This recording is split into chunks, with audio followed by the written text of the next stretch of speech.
Welcome to Implied with Zein, where conversations about value, strategy, and market signals are unpacked for the GCC markets, with insights that travel far wider. Welcome back to Implied. Last time we talked about signaling, the messages that companies send and how investors read between the lines. Today I want to go a step further and talk about truth. Not the philosophical kind, of course, but the kind that hides in plain sight during investor meetings. You know that moment when a management team walks into a meeting room, slides printed, answers polished, everything rehearsed, everyone's polite and professional.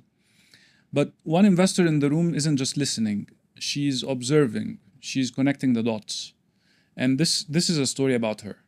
And just to be clear, it's a purely fictional story. Meet Laila. Laila is a Kuwait-based investment manager who is invested in ABC Foods. ABC Foods is a private food manufacturer.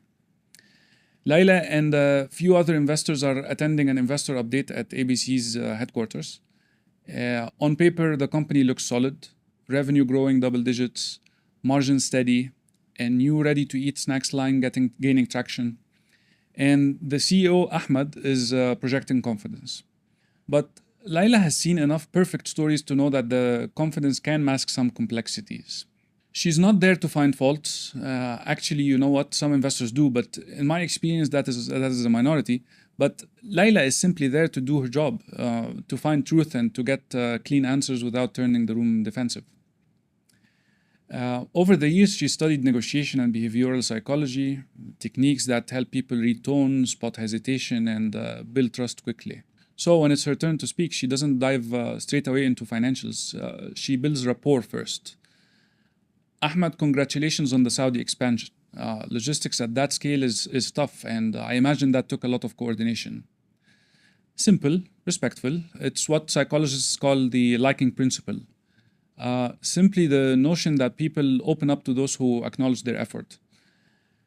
Ahmed smiles, he felt understood, and he felt grateful that someone noticed the hard part. Then she asks the real question. What gives you confidence that the expansion can stay on track given the distribution challenges you mentioned? Customs, cold storage, and last mile delivery. That's what's known as a calibrated question. It starts with a what, not why. Because why can sound like an accusation, but what feels like genuine curiosity. Now, Ahmed says we've diversified distributors and added 2 local partners in Riyadh. We're on track, inshallah. But something in his tone catches her attention. That small pause before on track. It's not the words, it's the hesitation. So she mirrors Ahmed back. On track?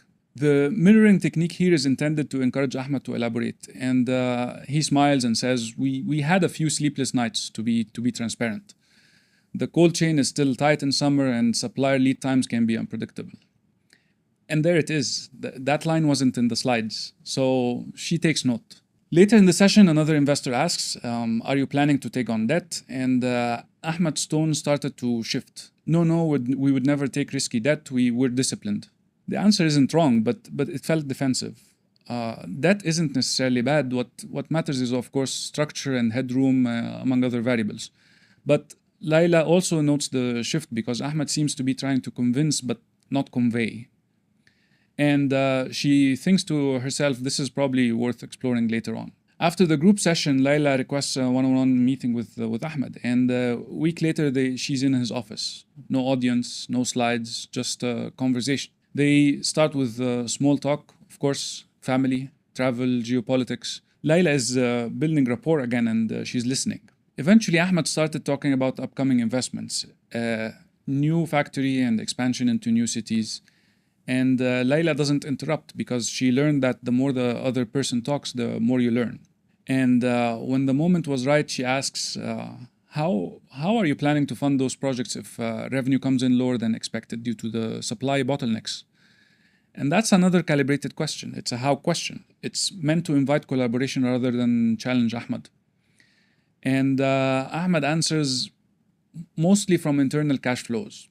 But Laila notices that whenever Ahmed mentions cash, his eye contact drops and he slightly changes his tone. Now she deploys another tactic.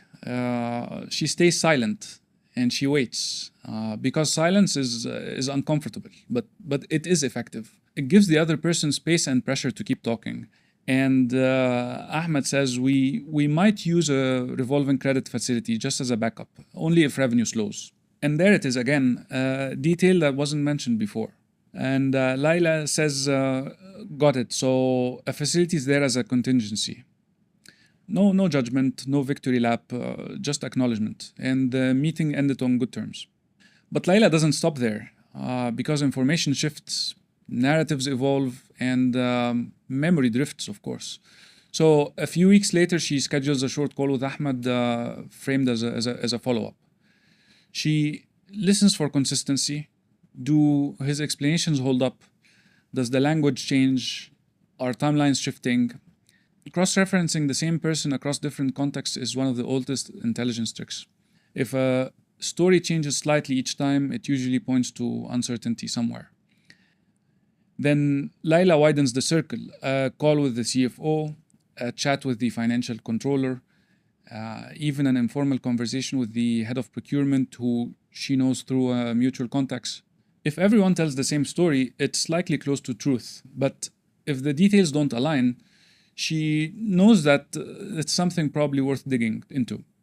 And that's how good investors work. They don't rely on a single meeting. They connect patterns over time. There are some key takeaways here. When you're on the answering side of the table, you start to realize something. No investor question is ever just about the question.